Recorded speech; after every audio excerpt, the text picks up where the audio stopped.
You're away. So you might need to get closer. Yeah. Do you? Yeah. That's up to you.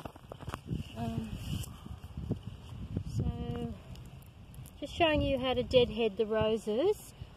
So the first thing I do, I look down lower, and if there's anything scratching, like, see this one's too close?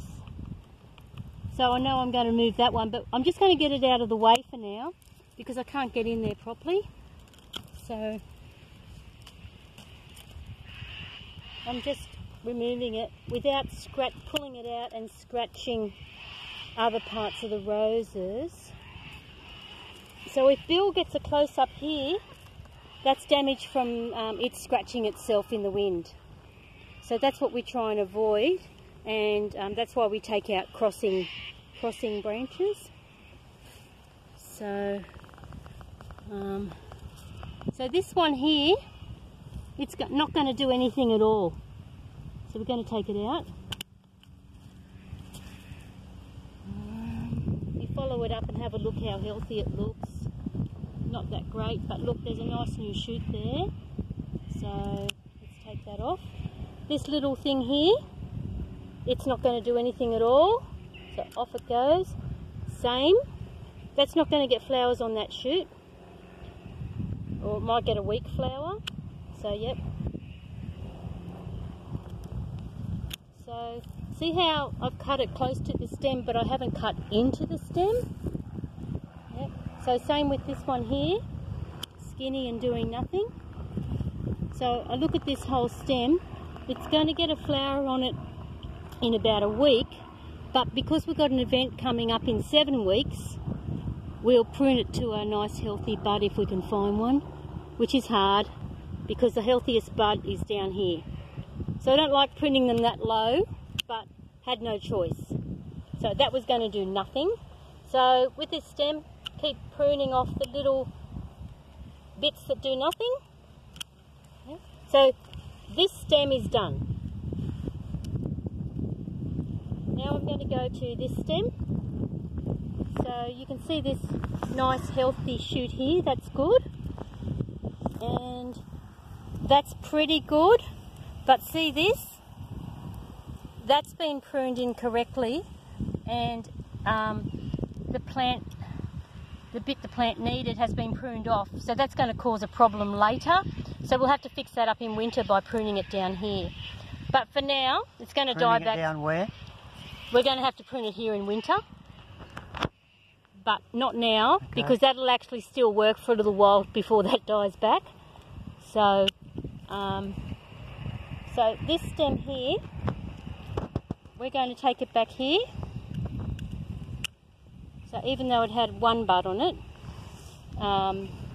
yeah, we're still going to get rid of it. So this one here is going to do nothing at all. So see how you got the little collar of the plant? That's what you don't want to cut into. So cut it like there, and there's not going to be any dieback from that. That plant can seal over there, but see how I didn't cut into the stem? Because that's what happened down there in that big lot there. So up here, I'll prune this off. Yep. And so then I've got this stem here, prune it there. So you go about 6 mil above the bud. There's a bud on this side on this one. So now that stem's done. So with this one under here,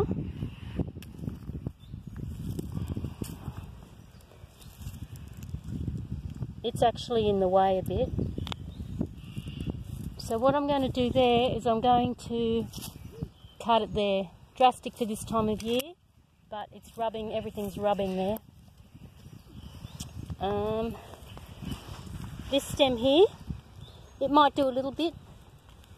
It's not too bad, but I've got to look for a bud,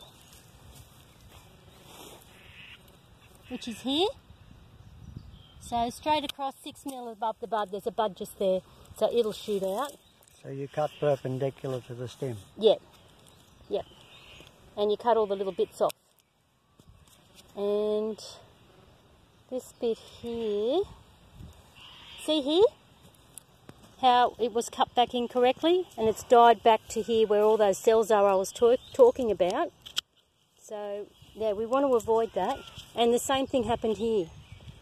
The plant was pruned in an internode area, there's no node, so it's died back to there and the plant's protected itself. If the plant wasn't watered properly, or you know, if it's lacking in nutrient or the weather's bad and it's dried out, the dieback can go further down, that's the problem. So we've got a bit of dieback there where it was cut incorrectly. And yeah, like we're taking this off next year, but that's a problem there too. So with this stem, so it's got a nice bud there. So we're pruning back to there. This one here is a bit of a nothing. And it's a bit hard to get to.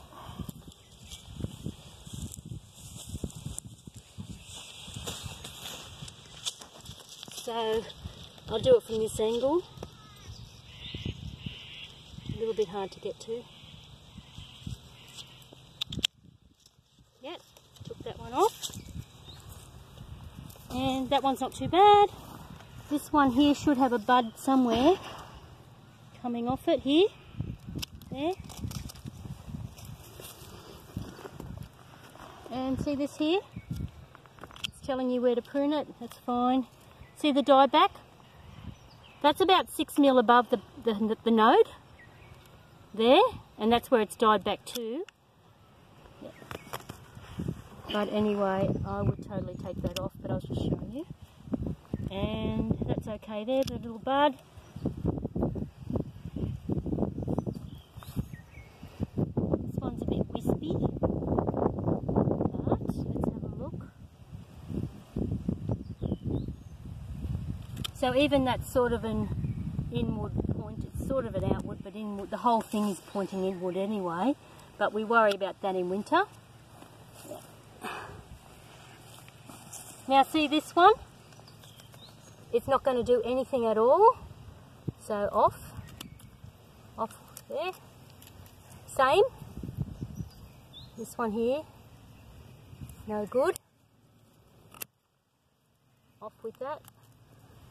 This little bit, all the little tiny bits, off, off, off, off, off. That one's done. So this one,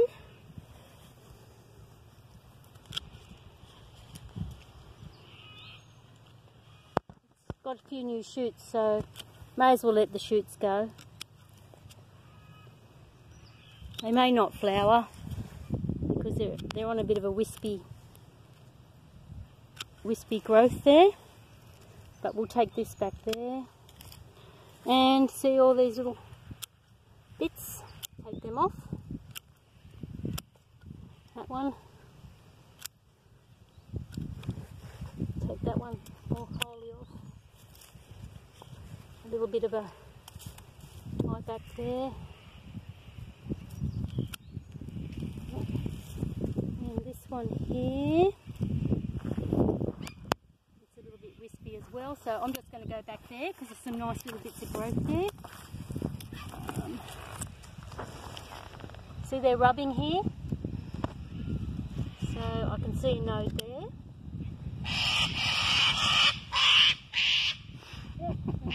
That's telling you where to do it.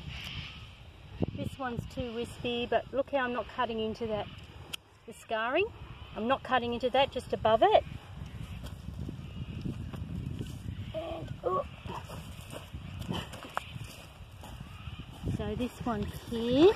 So what you're doing is you're looking at one little branch at a time and working out what to do with it. So you have a look and you look how healthy buds are, and if you can see some healthy buds, because this is a summer prune, not a winter prune, so it's different, it's lighter. So with that one, there's nothing, so take that off.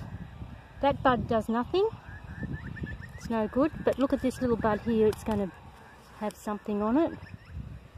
So 6 mil above, perpendicular to the way the shoot's going. That can come off. Look, that one. See, these are all a bit fine, these shoots. And then we're looking at this one in here. So at the moment it's not rubbing on anything, so it may have to come off in winter. So, but what we'll do now is we'll cut it back to the healthiest, tallest buds, which will be there. It's just taking the flowers off. I'll leave that one flower on. Up there. So look at that, nicely growing. It's telling you where to cut it. So, yeah. Yep. I will take that off so it can have a chance to be all flowering at one time. You're going to take that damaged timber off? Which one? This one? Well, see that, the damage? It's that's the one we showed at the beginning of the video. That's happened from a plant, the thorn rubbing in the wind, and see how it's grown over itself? It's saved itself. So I'll leave that on for now because it will still work. It's calloused, but I'll take that off in winter. So just so we've got the vigour of the plant, because I want it to be as big as possible. This is only a small rose, really. Yeah, so I'm going to take this skinny little bit off, and in winter I'll show you a winter prune. This one here, I did that side, but I didn't do this side, and it's not too bad. It's a fairly skinny looking rose. Yep, that's it. Did I miss any? Yep, I did. Thank you, Bill. So yeah, that's how I want the autumn prune done. It has to be a summer prune. There. Finished. Have to do all the rest. So what I do then is we pull this all back, we fertilise them all, and we give them a really good water and a mulch. Water, mulch, water. Yeah, so we'll do the rest of the roses. And that's what we'll do next Wednesday. Thank you very much. See you then. Your face is in shadow. Oh, is it?